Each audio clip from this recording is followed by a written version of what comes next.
Hola, hola, ¿cómo están? Bienvenidos a un nuevo capítulo de Piensa en Grande, el podcast donde estamos conversando con los ganadores al concurso Jóvenes Líderes Piensa. El día de hoy, acá con el tremendo Francisco Bartusevich, ganador en la edición 2023 en la categoría Política, tremendo. Francisco Bartusevich, entonces, abogado de la Universidad Católica, magíster en Derecho Constitucional, también en la Universidad Católica, que tiene harto para contarnos sobre todos los procesos constitucionales. Aquí Francisco fue uno de los grandes asesores, ¿cierto?, de este proceso, destacado también por su corta edad, pero gran experiencia en temas constitucionales. Así que la idea es que en este episodio podamos ir conociendo un poquito más acerca de la biografía, los proyectos, ¿cierto?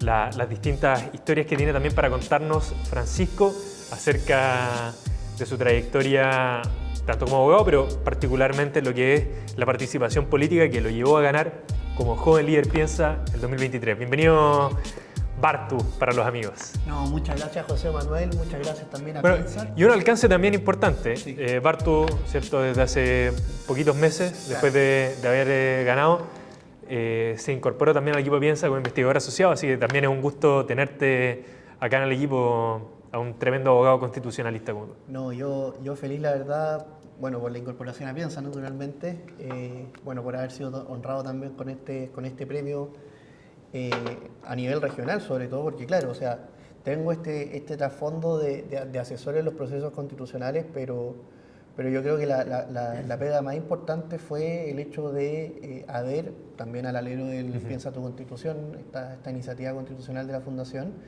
haber recorrido la región de Valparaíso también explicándole a los vecinos y vecinas un poco cuáles eran los alcances del proyecto de la Convención Constitucional para el plebiscito del 2022 y el plebiscito, o sea, la propuesta del Consejo también para el plebiscito del 2023, para efectos de que pudiesen emitir su voto en forma informada, sobre todo considerando que era voto obligatorio también. Sí. Y era un tema bien importante para nuestra sociedad. Oye, Francisco, siempre vinculado a temas constitucionales, me imagino, bueno, en mi caso también por formación abogado, uno en la universidad va incursionando en algunas materias, algunas cosas que les gustan más, siempre interesado por temas constitucionales.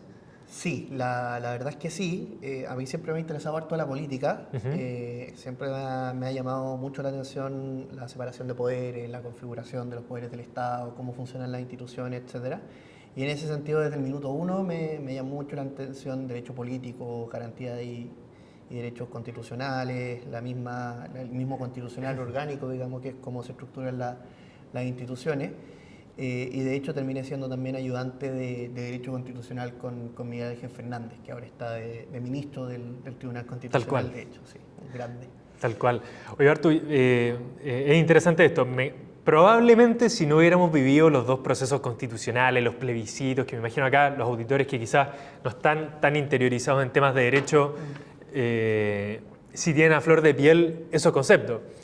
Entonces creo que no vale la pena tampoco quizás entrar en detalle a explicar qué es la Constitución, de qué hablamos cuando hablamos de constitucional, pero sí muy interesante cómo, y un poco lo que contaba también en la introducción, cómo llegas a estos procesos constitucionales, ¿cierto? A la Convención Constitucional, al Consejo Constitucional, que han sido de los grandes hitos políticos que hemos tenido en Chile, al menos en esta última década. Sí, de todas maneras, o sea, yo creo que llegué por casualidad a la Convención Constitucional, la verdad. Yo me acuerdo que estaba en quinto año de universidad en 2019 cuando, bueno, un par de estudiantes se asaltan los torniquetes y todos sabemos lo que pasó después. Y cambió la historia. Claro. Vi esta cadena nacional del presidente Piñera el 15 de noviembre cuando anuncia el acuerdo por la paz y la nueva constitución y da el puntapié inicial a lo que iba a ser este proceso constituyente.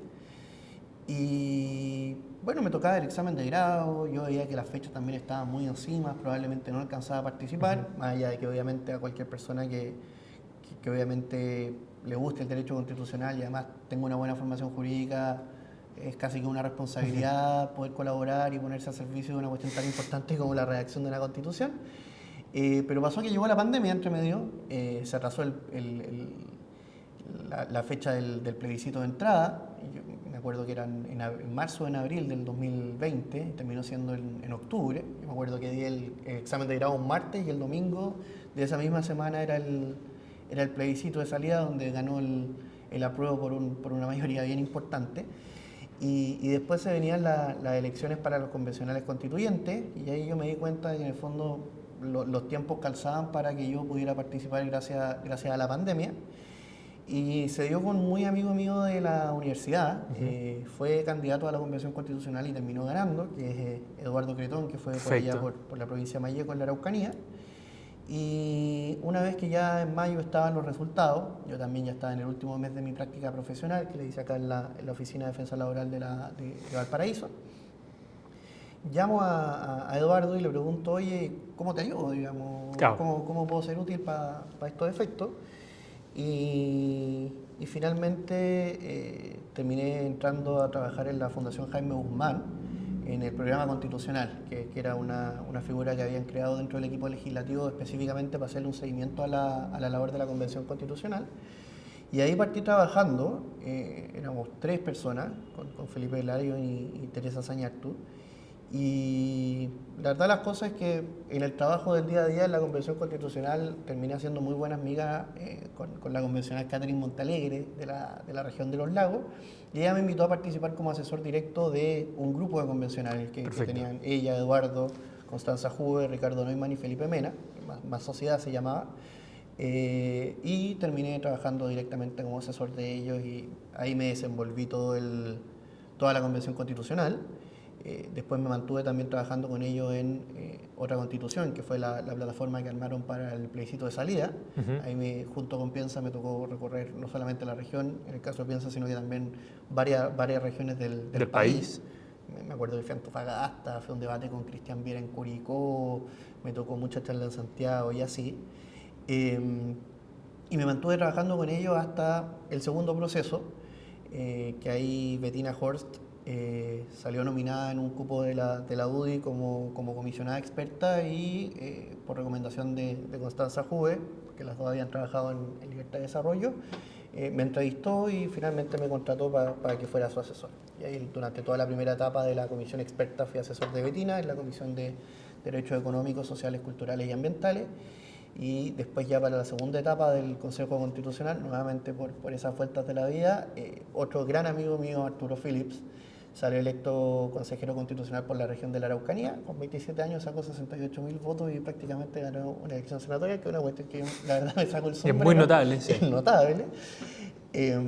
Y Arturo terminó de jefe de bancada de la UDI, y en ese rol, como siempre también hemos jugado muy de memoria, me tocó a mí asumir más que una calidad de asesor, una suerte de coordinador de los asesores de la bancada. Entonces me tocó también no solamente participar en lo que era la Comisión de Derechos Económicos, Sociales, Culturales y Ambientales, sino que también participar ya directamente en las negociaciones que involucraban a las demás comisiones. Así que además de ejercer un rol más de coordinación incluso política y de contenido a nivel bancada de consejero UDI. Súper interesante, me quiero detener en un tema. Acá probablemente en la pauta que te había comentado voy a hacer un salto súper grande porque me tiraste varios nombres y varios hitos, ¿cierto? O sea, tú en el segundo proceso ya tuviste un rol mucho más de liderazgo, ¿cierto? No eras un asesor más, sino que estás a cargo, por así decirlo, de los asesores de un determinado sector en la convención, en el Consejo Constitucional. Claro. Y se dan varios factores que siento que se van sumando y que es necesario detenerse. Por una parte, Francisco Artuseche, ¿cierto? Representante de nuestra región, a cargo de una labor súper importante como era los asesores ya en aspectos mucho más técnicos, constitucionales, de lo que era este segundo proceso. Pero también llegas ahí porque terminas siendo convocado en parte por Arturo Phillips, consejero constitucional de 27, 28 años. Y en el proceso anterior eres convocado por Eduardo Cretón, que para entonces tenía probablemente 27 años también, 26 años incluso.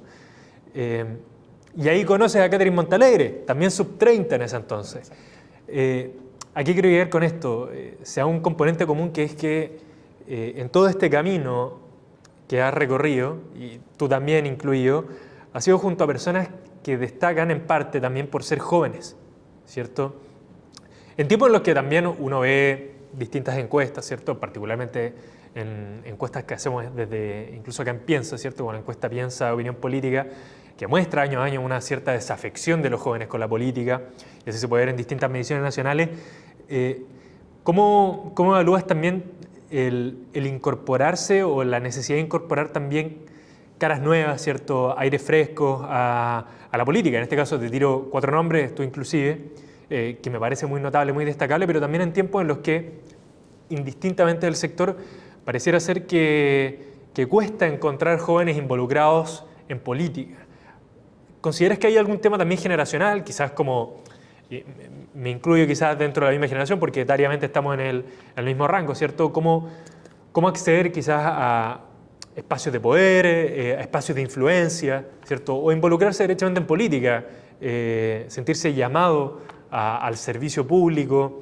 Te lo planteo, y acá hago también un pequeño spoiler, porque bueno, tú has tenido también instancias de directiva, al menos en juventudes de partidos políticos, involucrado en trabajo con jóvenes. ¿Cómo ha sido también toda esa experiencia? Bueno, yo creo que a nivel juventud siempre está presente, muy presente, mejor dicho, una inquietud grande por tratar de hacer cosas. Y en la medida que uno sea capaz de transformar esas ganas, ese ánimo de hacer cosas en cuestiones prácticas, en el fondo, darle la herramienta a los jóvenes para que efectivamente puedan transformar esas ideas que tienen, ese ánimo que tienen en medidas concretas, uno puede hacer maravillas, la verdad, las cosas. Sobre todo porque uno cuando es joven tiene mucha energía, tiene mucho ánimo, tiene mucha disposición, que normalmente se va perdiendo después con el paso del tiempo por distintas responsabilidades, distintos factores. Yo creo que acá se dan muchos factores. En primer término que desde el 2011 en adelante el foco estuvo puesto, sí, en una generación, que es la que actualmente está en la moneda y lidera con resultados bien discutibles el país. Pero el foco estuvo puesto solamente en parte de esa generación, en una parte del espectro político, si se quiere, digamos. Y nunca se vio tampoco en paralelo cómo se iban desarrollando o desenvolviendo los liderazgos jóvenes de la derecha.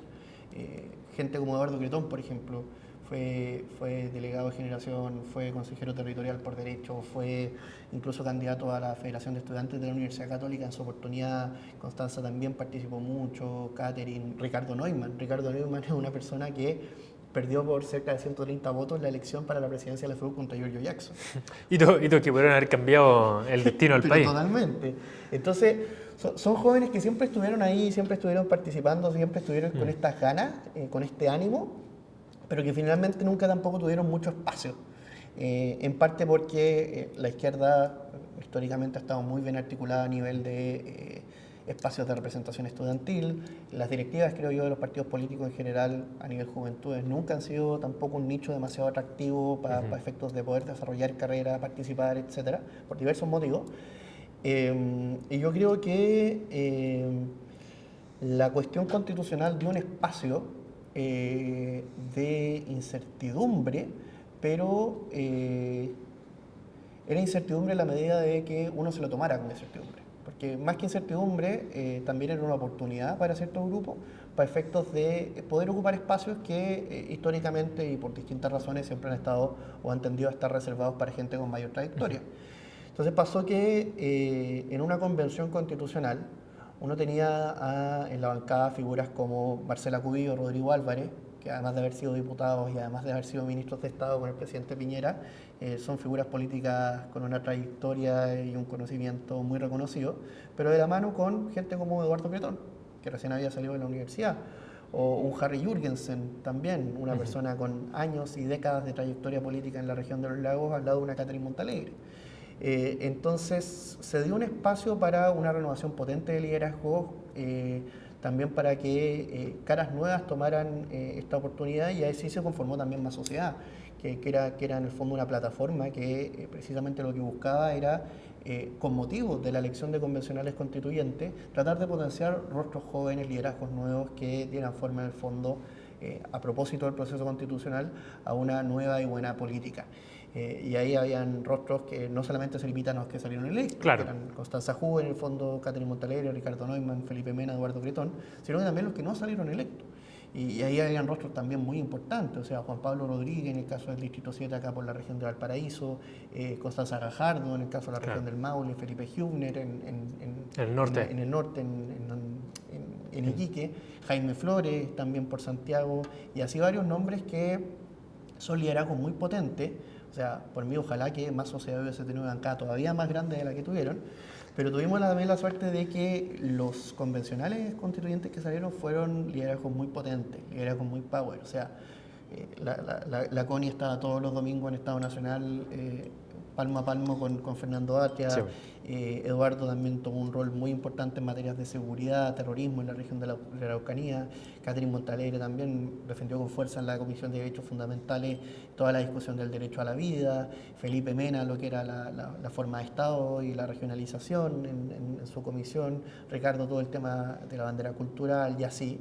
Y fueron liderazgos que finalmente terminaron capitalizándose con todavía más fuerza durante el plebiscito constitucional. Y ahí encuentro que eran 5 liderazgos muy potentes que se movieron mucho y en verdad yo creo que marcaron un antes y después para lo que se puede hacer siendo joven en política. Pero Francisco, y si quisiéramos, por así decirlo, desinstitucionalizar esta mirada como a la renovación, al incorporar jóvenes, no sé si han hecho quizás el diagnóstico, el análisis de cómo involucrar más jóvenes al mundo público, al servicio público, jóvenes buenos, no solamente en roles quizás de liderazgo, ¿cierto? De participación, como los nombres, ¿cierto? que me expone, sino quizás un par de años más jóvenes.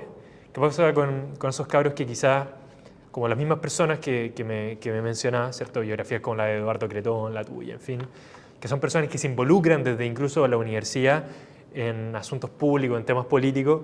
Creo que estamos viviendo una época en la que cada vez cuesta más transitar hacia eso. ¿Por qué será? Hay probablemente también un cambio generacional importante. ¿En qué quizás se ha fallado la generación entre 35 y 25 años de involucrar a más jóvenes a estar al servicio de su país? Y puede ser desde la izquierda hasta la derecha, ¿cierto? Para participar en política. Yo creo que faltan espacio y falta sobre todo confianza. O sea, por ejemplo, el equipo de asesores de los convencionales de Más Sociedad, para el tema más jurídico, estábamos Arturo Phillips, Juan Pablo Allende y yo, digamos, que estábamos recién salidos de la universidad, probablemente era nuestro primer trabajo. Sin embargo, ellos confiaron en nosotros, digamos, en términos de contenido, para poder llevar adelante una tarea tan importante como escribir una constitución, digamos. Y son ese tipo de espacios los que faltan hoy en día. Después Arturo, justamente a propósito del rol que había tenido en la Convención Constitucional y todo el trabajo territorial que había hecho con Eduardo Cretón en la Araucanía, fue precisamente que terminó siendo candidato al Consejo Constitucional y obtuvo la votación que obtuvo. Y lo mismo, o sea, después para el Consejo Constitucional tuvimos también un muy buen equipo de asesores, pero gente como por ejemplo Bernardita Valdés, que hoy día está de candidata a concejal por Las Condes, gente como Luis Maquena, que hoy día está de candidato a concejal por Santiago, y en el fondo son espacios que te permiten ir dándole un voto de confianza a liderazgos jóvenes, pero también dándole el espacio para que ellos puedan demostrar sus capacidades, demostrar en el fondo cómo pueden efectivamente aportar y sobre esa base también ir desarrollando perspectivas futuras. Pero abrir espacio, entonces. Falta abrir espacio. Y falta en el fondo también un poco... O sea, ese es un factor, no hay espacio. Y en la medida que no hay espacio, no hay mucho que hacer. Si tú abres esos espacios, la gente los va a ocupar y ahí obviamente se te va a ir generando un círculo virtuoso. Pero yo creo que también falta un poco con revalorizar, o otro factor va por el lado de revalorizar el rol de la política. O sea, hoy en día, y yo lo veo sobre todo desde la perspectiva de la política universitaria, o sea, había mucho compañero que estaba desencantado con la política, y lo veo a partir de la política universitaria, pero siento que es extrapolable a toda nuestra sociedad, que ve la política como una cuestión sucia, ve la política como una cuestión cochina, donde la gente está más que para servir a los demás, para servirse a sí misma, simplemente para velar por sus intereses ideológicos sin pensar en los demás, o derechamente porque le gusta armar esquemas, por así decirlo, para hacerle zancadilla al de al lado. Y eso la verdad las cosas no es así, o sea, hay gente que está metida en política que lamentablemente opera de esa manera y lamentablemente termina desprestigiando un poco una actividad pública tan noble como la política, pero en verdad la política es una herramienta que está al servicio de las personas justamente para poder hacer cambios. O sea, la manera, en el caso de la universidad o en el caso incluso ya que se ven en las municipales a nivel más local, la manera de hacer cambios en tu entorno es precisamente accediendo a estos cargos de poder. obviamente se puede hacer desde la sociedad civil, se puede hacer desde fundaciones, se puede hacer desde diversas formas, pero obviamente es distinto hacerlo desde un cargo de autoridad, desde un cargo de poder, donde ahí efectivamente uno tiene a su disposición las herramientas para hacer cambios que efectivamente impacten positivamente la vida de las personas. Que haya gente, que lamentablemente siempre ha habido y siempre va a haber, que ocupe esos espacios en el fondo para servirse, para hacer negocios, como vimos en el caso de Democracia Viva Claro. y las fundaciones. Es bien lamentable, pero obviamente ahí también pasa un poco por la gente, en el sentido de obviamente no puede ser que si es que alguien fue condenado por X delito, yo al año siguiente lo reelija como diputado, por ejemplo. Ahí ya la pelota pasa para allá. Claro, y también es muy complicado estigmatizar la acción política por fondo de hechos deleznables, hechos de corrupción, como dices tú, de personas que usaron la política para servirse y no para servir, ¿cierto? Al final, los perjudicados no necesariamente son los políticos, sino los perjudicados somos todos como sociedad en el momento en que empezamos a desprestigiar la política, muchas veces ese mal necesario.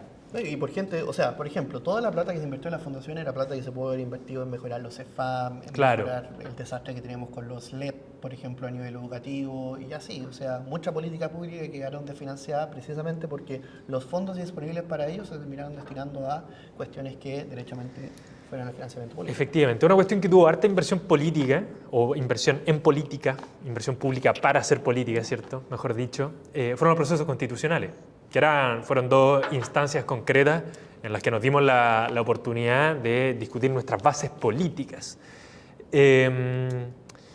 Volviendo un poquito para atrás de lo que fue esa experiencia, nos contaste cómo llegas, y en simple, ¿cómo fue la experiencia de haber participado tanto en la Convención Constitucional como posteriormente en el Consejo Constitucional? Quizás se nos puedes contar un poquito los grandes aprendizajes, ¿cierto? ¿Cómo fue el haber pasado por ese momento que fue histórico? A ver, yo creo que fue una experiencia de vida en verdad inigualable. Yo aprendí mucho y en los dos procesos. Pero yo lo que más destaco es que, ok, fueron dos procesos, pero en realidad fueron tres. Porque por un lado estaba primero la Convención Constitucional, después tuvo la Comisión Experta y después tuvo el Consejo. Entonces en la práctica fueron tres momentos, tres ecosistemas en los que me tuve que desenvolver y son tres ecosistemas muy distintos entre sí. O sea, me tocó estar en la Convención Constitucional primero, donde por lo menos mi sector era una minoría notable y nos pasaban por encima porque en realidad no teníamos ningún poder de negociación. Y las mayorías y los intereses ideológicos estaban en otra parte. Me tocó estar en la Comisión Experta, donde había literalmente un empate de 12 a 12 y uno para aprobar cualquier norma necesitaba 14 votos, entonces todo tenía que ser previamente negociado, consensuado y acordado. Y esa yo creo que fue la más interesante, porque ahí efectivamente uno siempre estaba con la presión de tener que llegar a un acuerdo, y a un buen acuerdo, porque estaba redactando la Constitución, digamos. Y una tercera etapa donde ya la mayoría nos tocaba a nosotros, que fue efectivamente en el Consejo Constitucional. Y ahí, si bien se trató de no replicar el error que cometió la Convención Constitucional, en el sentido de que a nosotros ni siquiera nos llamaban para negociar, ni siquiera tampoco nos consideraban en cualquier cosa, cualquier gesto, etcétera.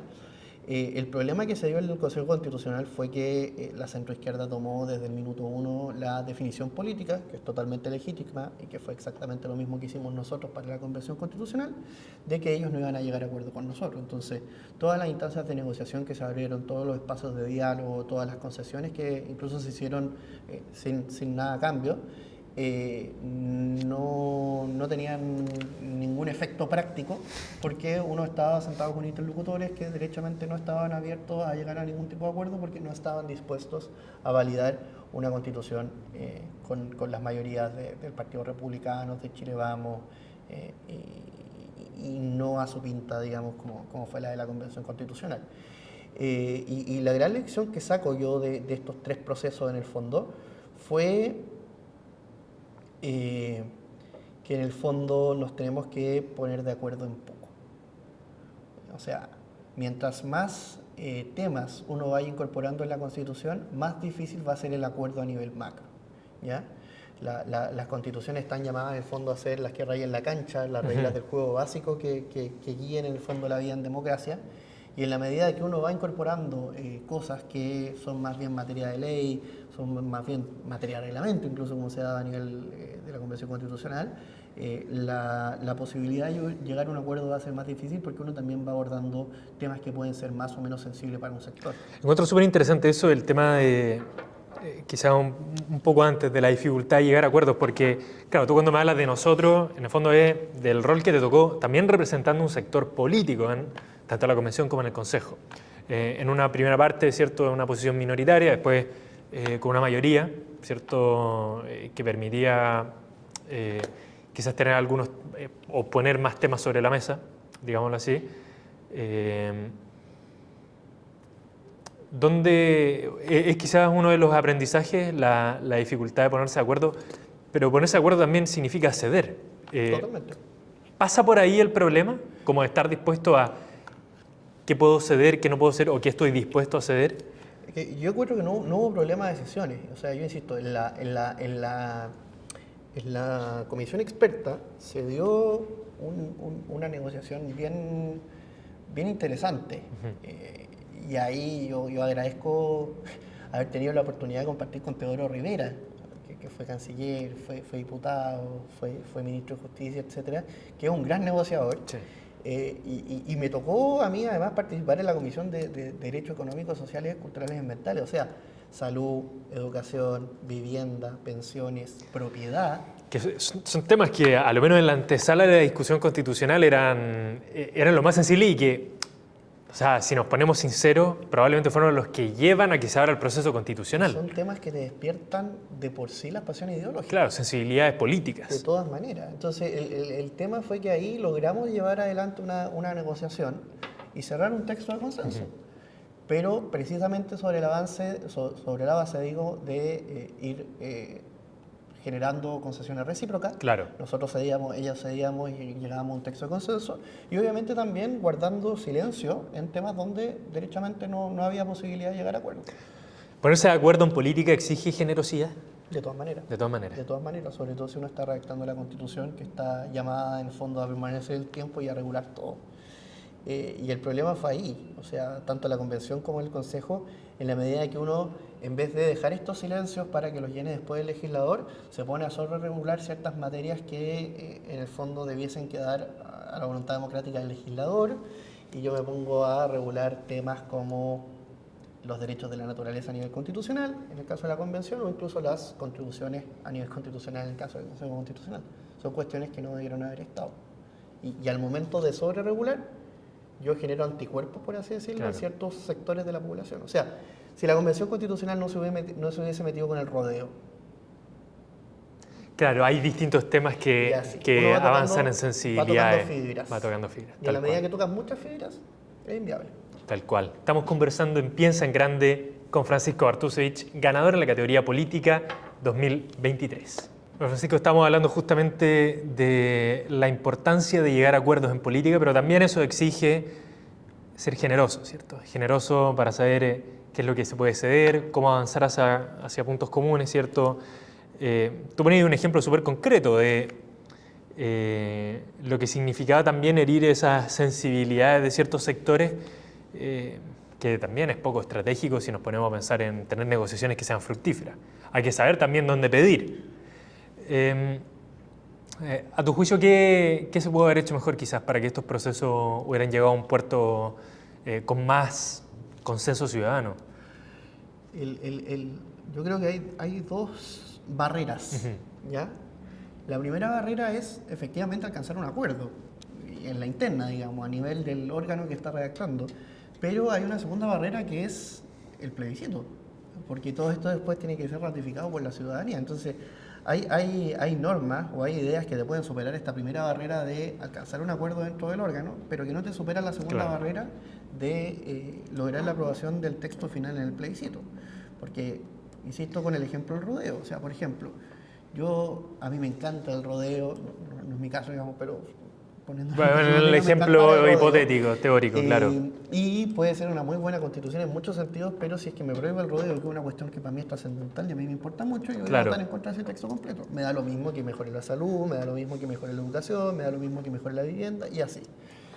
Entonces uno tiene que ser bien cuidadoso al momento de regular eso. Y yo encuentro que el problema que tuvieron ambos procesos fue de sobreregulación. Porque entraron a regular demasiadas materias que escapan un poco de lo constitucional, siendo ya muy puristas. A ver, pero hagamos ahí entonces un pequeño paréntesis para explicarle a los auditores de Piensa en Grande, ¿cierto? Porque tú me dices, se sobrereguló. Pero una constitución, yo me imagino que para las personas que quizás no tienen estudios en derecho, se imaginarán que la constitución regula muchas cosas. Claro. Expliquémosle también a nuestros auditores cuál es la expectativa, ¿cierto? O qué es lo que debería regular una constitución, ¿cierto? Para entender también de qué hablamos cuando sobreregulamos. A ver, no hay un modelo escrito. Claro. O sea, en sentido estricto, uno puede meter lo que quiera en la Constitución. Exactamente. Como buen texto. Y ahí, obviamente, también es una cuestión que va a terminar respondiendo un poco a la cultura, a la tradición política y a las características propias de cada Estado. Pero en teoría, lo que debiese regular una Constitución es fundamentalmente, primero, la estructura del Estado. O sea, por ejemplo, van a haber 3 poderes, un judicial, un legislativo, un ejecutivo, con tal y cual atribuciones. Así se van a formar las leyes, estas son las materias de ley y así. Un poco la separación de poderes, cuidado de los frenos de contrapeso y así. Y también normalmente una parte más dogmática que se encarga de establecer principios, que ahí ya depende mucho de la Constitución, hay algunas que no lo establecen, incluso lo dejan a nivel de preámbulo, pero sobre todo la garantía de derechos fundamentales de que gozan todos los ciudadanos. Por ejemplo, mi derecho de propiedad, o ya los derechos de segunda generación y sociales como la salud, por ejemplo, la educación y así. El tema es que como la Constitución es la llamada a servir de criterio orientador para todo lo que se hace, o sea, por ejemplo, sienta ciertas bases o un marco definido para efectos de educación y el legislador y la política pública es la que después entra a materializar esos preceptos en realidad práctica. El ideal naturalmente es no entrar a sobreregular la Constitución, porque el problema que tiene también eso es que si es que yo entro a sobreregular la Constitución y dejo todo escrito a nivel constitucional, probablemente hay muchos temas que ni siquiera se van a terminar cumpliendo en la práctica. Y eso también repercute en que la Constitución va perdiendo su fuerza normativa y va perdiendo también su carácter de norma suprema de nuestro ordenamiento jurídico. Y el problema que hubo ahí, que es muy al estilo del constitucionalismo latinoamericano, que es lo que ha pasado en Bolivia, que es lo que ha pasado en Ecuador, que es lo que ha pasado en Venezuela, es que se va poniendo todo dentro de la Constitución y en la medida que tú pones todo dentro de la Constitución, va perdiendo sentido tener Constitución. Claro. A eso voy metiendo toda la Constitución para que voy a dictar leyes, por ejemplo, o, claro, la Constitución me puede asegurar el derecho al ocio, pero si en la práctica no tengo ocio... claro, cómo se concretiza, claro, ¿cierto? ¿Cómo garantiza esos claro, derechos? Genera muchos problemas y la Constitución, más que una cuestión normativa con aplicación directa, termina siendo una buena declaración de principios. Y todos sabemos que el papel aguanta todo y en ese sentido hay que ser serios también. Y eso no solamente te repercute por ese lado de la eficacia jurídica, si se quiere, de la Constitución, sino que también repercute en lo que comentábamos antes respecto de las fibras que vas tocando, en la medida de que tú cuando entras a regular con demasiado detalle ciertos temas, te vas a meter necesariamente en algo que puede ser muy sensible para un sector, que fue lo que hizo, por ejemplo, la Convención con el ejemplo del rodeo, pero también lo hizo, por ejemplo, con el estatuto con el que se regulaban los colegios particulares subvencionados, afectando a miles de familias y generando una estela de incertidumbre que para pasar esta segunda valla del plebiscito nunca es conveniente.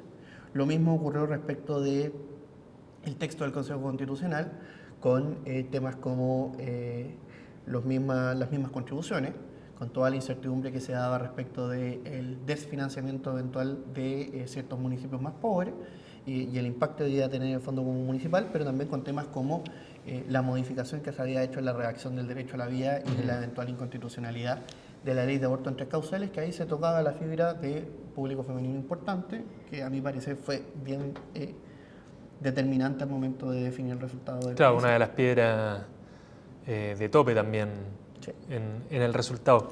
Oye, muy interesante también estos paralelos que estamos haciendo entre los dos procesos.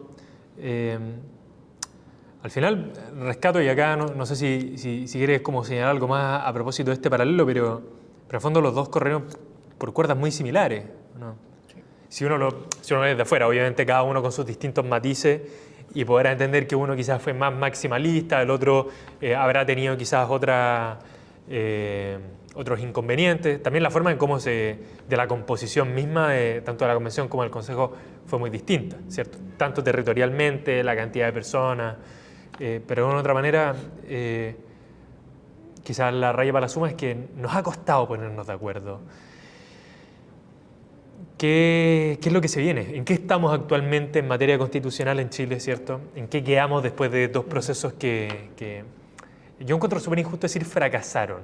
Sí, bien violento. Es bien duro decir que fracasaron porque al final, bueno, fueron oportunidades también políticas para poner sobre la mesa temas y darnos cuenta que quizás no era tan errado el camino que estaba siguiendo el país, ¿cierto? Que a lo menos la conducción que entregaba la Constitución hoy en día vigente permitía ciertas garantías de certeza, estabilidad, ciertas directrices a lo menos del país que nos siguen rigiendo. Pero también nos da hartas lecciones en materia de, bueno, cómo llevamos nuestra vida política. ¿En qué estamos hoy en materia constitucional? A tu juicio, como experto constitucional también, se viene... No, pero experto joven constitucional. Yo te puedo asegurar que a lo menos en Chile, expertos constitucionales sub-30, que a lo menos tengan magíster en Derecho Constitucional, experiencia, ¿cierto?, tan importantes como asesoría en procesos constitucionales, yo creo que cuesta encontrarlo. Así que, a lo menos como nuestro experto joven constitucional, ¿qué es lo que podríamos esperar? ¿Alguna gran reforma? ¿Un nuevo proceso?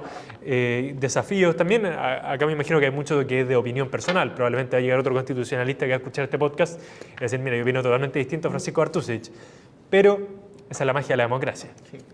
No, y la magia de los abogados también, cada uno tiene una opinión distinta y muchas veces radicalmente distinta al que habló antes. Y yo creo que tú das en el clavo cuando indicas que efectivamente no son fracasados en la medida de que son experiencias políticas, pero también por los temas que permitieron poner encima de la mesa. O sea, en ambos procesos, por ejemplo, se discutió mucho respecto de la necesidad de reformar el sistema político. O en ambos procesos también se discutió mucho sobre lo importante que era perfeccionar el sistema de nombramientos del Poder Judicial, que son temas que hoy en día, a propósito del caso Audios, a propósito también de lo difícil que está haciendo la gobernabilidad en Chile, se mantienen en la discusión pública y vemos que efectivamente no era, digamos, un invento de los procesos constitucionales, sino que parece que efectivamente son puntos donde institucionalmente nos está apretando harto el zapato. Yo creo que hay que distinguir ahí entre temas que se nos vienen en el corto plazo y temas que se nos vienen en el largo plazo. En el corto plazo yo creo que va a ser importante acometer con la reforma del sistema político. La fragmentación política nos está pasando la cuenta. Independientemente de quién esté sentado en la moneda, es imposible gobernar hoy en día por distintos factores. El sistema electoral, a mi parecer, claro, es preponderante, pero también influye la debilidad del sistema de partidos políticos, que hoy en día ya no son lo que eran antes, por distintos motivos. El caudillismo, o sea, el discolagio, hoy en día cualquier diputado renuncia a su partido al día de ser electo simplemente porque tuvo una desaveniencia un arrebato con la directiva, un arrebato, forma su propio partido y se lleva la pelota para la casa, por decirlo coloquialmente. La polarización política, que yo creo que también entra a ser un factor ahí, porque eso todavía dificulta más la cantidad de acuerdos. Y detrás de todo esto, si bien lo dije al principio, está el sistema electoral que no hace más que acrecentar esto. O sea, como yo puedo salir electo con tan pocos votos y los distritos son tan grandes, yo en vez de llegar a un acuerdo o moderarme hacia el centro, simplemente me dedico a hablarle a mi barra brava, a mi elector fiel, y él, yo estoy seguro que me va a dar en 4 años más el voto de nuevo porque defendí mi postura.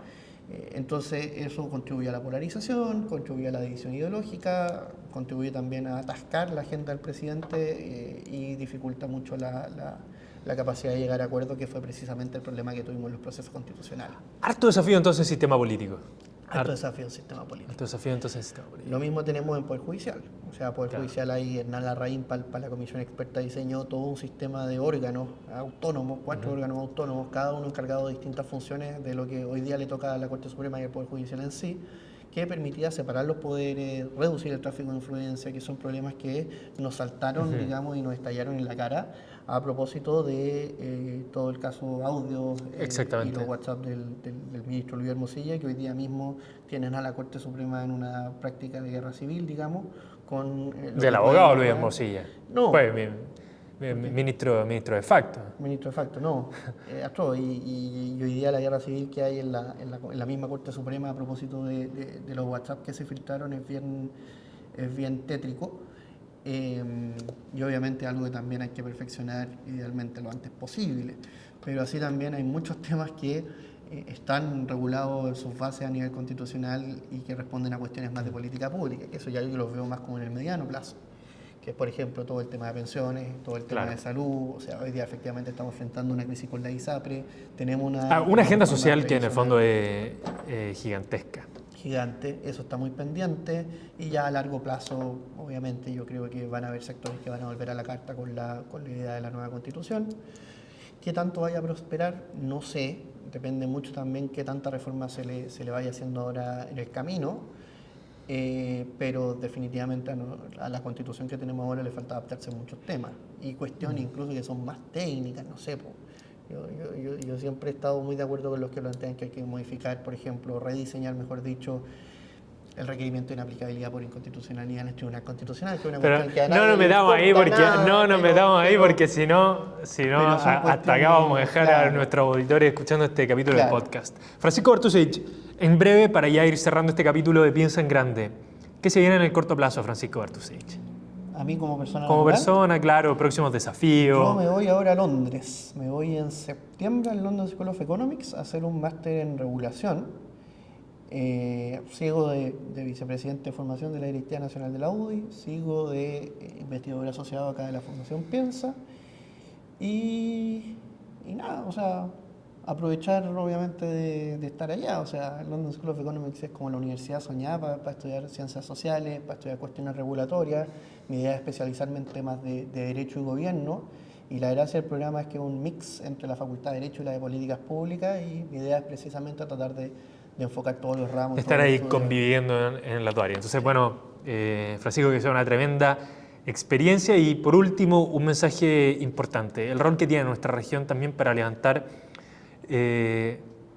quizás el ejemplo político, ponernos de acuerdo acá en la región, a veces se ve medio difícil, pero también levantar liderazgos políticos, donde es quizás las ventajas, que siempre pongo de relieve, que es una región relativamente con gente joven, ¿cierto? Una región universitaria, con distintas iniciativas, donde muchas cosas han nacido para Chile desde acá de la región de Valparaíso, a lo menos en temas políticos o incluso jurídicos, donde podrías ver quizás los grandes ventajas que tiene la región de Valparaíso para estar ahí a la vanguardia de nuestro país en los enormes desafíos que tú mismo contabas. Yo creo que la región de Valparaíso es fundamental y tiene un peso gigante a nivel institucional, sea en términos de representación, sea en términos demográficos, sea en términos geográficos. Y la ventaja que tenemos versus Concepción, por ejemplo, es que estamos al lado de Santiago. Sí.